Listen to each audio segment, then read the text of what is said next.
This episode of Rhizome is brought to you in part by the Synthesis Security Group and Fuzzy Wuzzy Signal Processing, a venture of Ian Swanke. Copyright 2026.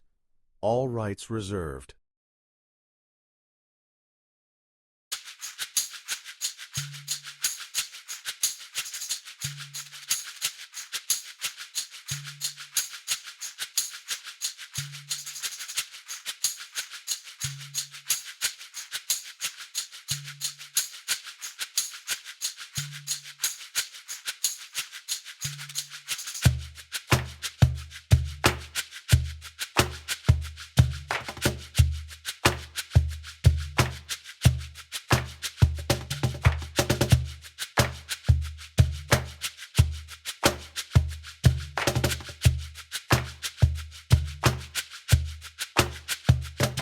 Welcome to this explainer. Today, we're going to deconstruct a really fascinating universal human impulse, our drive to seek wisdom from distant, foreign places.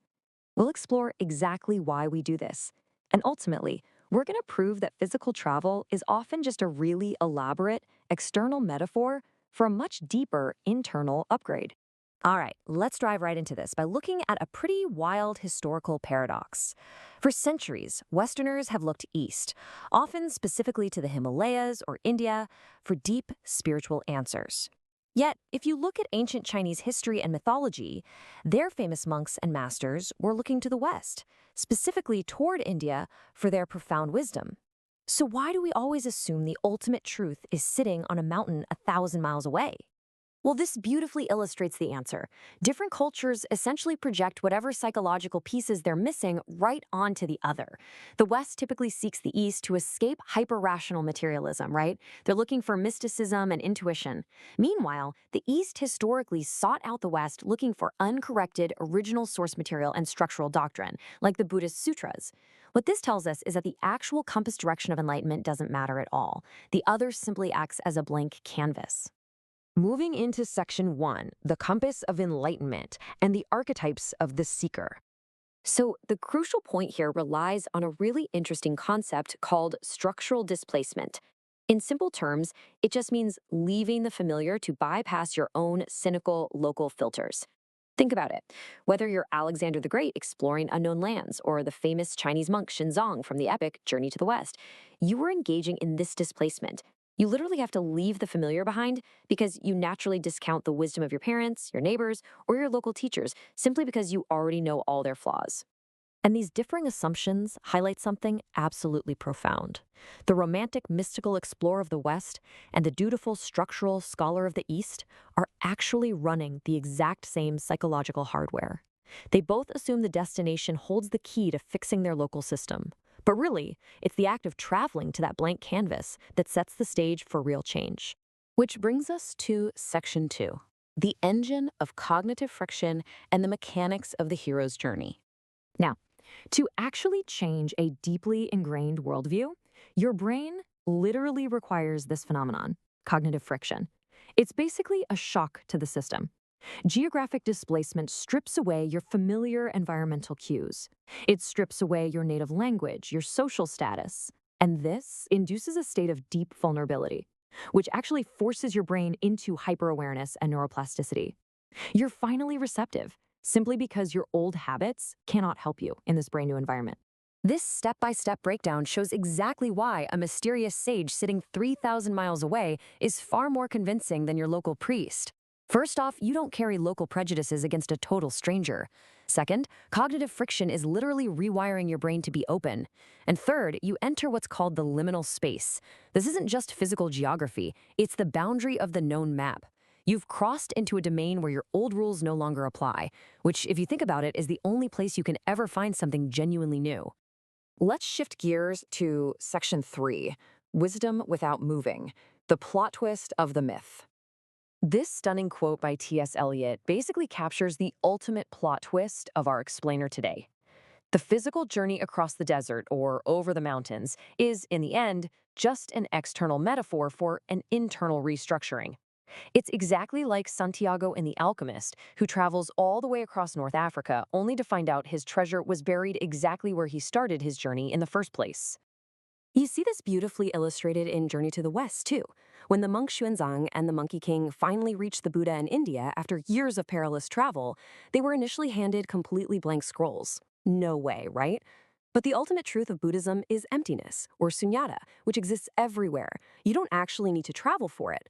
This proves that wisdom simply requires dismantling your current operating system, even if you systematically do it while sitting in a single room. The whole travel element is just a brute force method to make that dismantling happen. Let's zoom out a bit for Section 4 when ideas travel, the macro level upgrade. Tracking this timeline reveals a super fascinating macro level cycle. Europe had essentially forgotten its own foundational classical roots from ancient Greece. To recover them, those ideas had to travel. They went east, where they were nurtured and expanded during the Islamic Golden Age. When that knowledge finally flowed back into Europe centuries later, it was seen as a completely foreign import. And honestly, that was entirely necessary. Coming from the other, these ideas bypass the entrenched dogmas of the medieval church, delivering the exact cognitive friction required to trigger the Renaissance. And the Muslim scientists during this period didn't just passively preserve this wisdom, they acted as literal alchemists. They synthesized Greek logic with Indian mathematical breakthroughs, like the concept of zero, and Persian astronomy. They transmuted these ideas, creating a radical new intellectual operating system that would eventually spark the scientific method and humanism on a global scale. Now we're getting into heavier history with Section 5, the paradox of empire, and forced cognitive friction. This brings us face to face with a really complex historical duality. See, when a pilgrim travels, they are volunteering to dismantle their own ego. But when an empire travels, it forces cognitive friction onto everybody else. From a purely structural perspective, colonialism operated as a brutal mechanism for oppression, resource extraction, and cultural erasure. Yet, at the exact same time, it functioned as a high-speed global vector for the distribution of industrial technology and modern medicine. Empires inherently optimize for scale and standardization. This makes them hyper-efficient machines for raising the floor of human survival through massive quantitative gains. We're talking distributing antibiotics and creating global supply chains that drastically increase caloric abundance. However, you have to look at the qualitative metrics too. Standardization inevitably eradicates indigenous wisdom, diversity, it disrupts local ecological resilience, and severely damages psychological autonomy.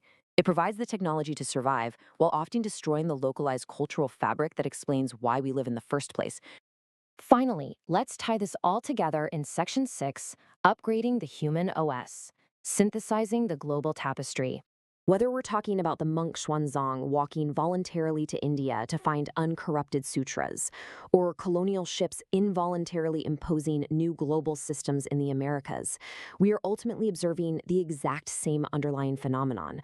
We're watching a species constantly iterating and updating its collective software through exposure to the unknown. The individual journey is elegant because it's based on consent, while the historical collision is, well, deeply traumatic. But the fundamental rule of human progress remains completely unbroken across both of these vastly different paths. Isolation breeds stagnation. The human operating system, whether we're talking about a single brain or an entire civilization, only evolves when it is forced to integrate the alien, the foreign, and the unknown.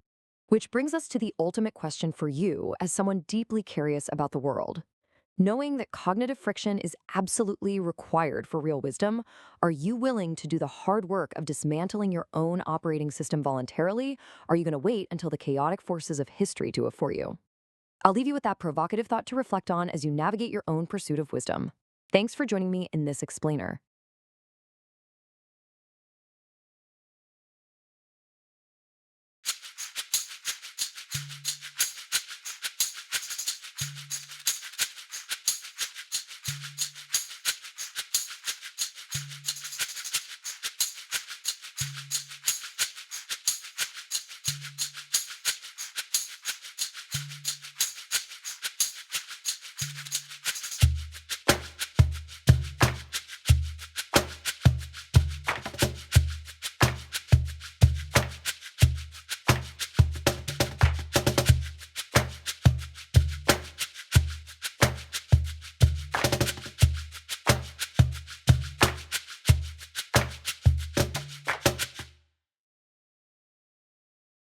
Now available exclusively on Amazon Kindle eBooks, Rhizome Summer 2026, A collection of essays, Rhizome Fall 2026, Book 2.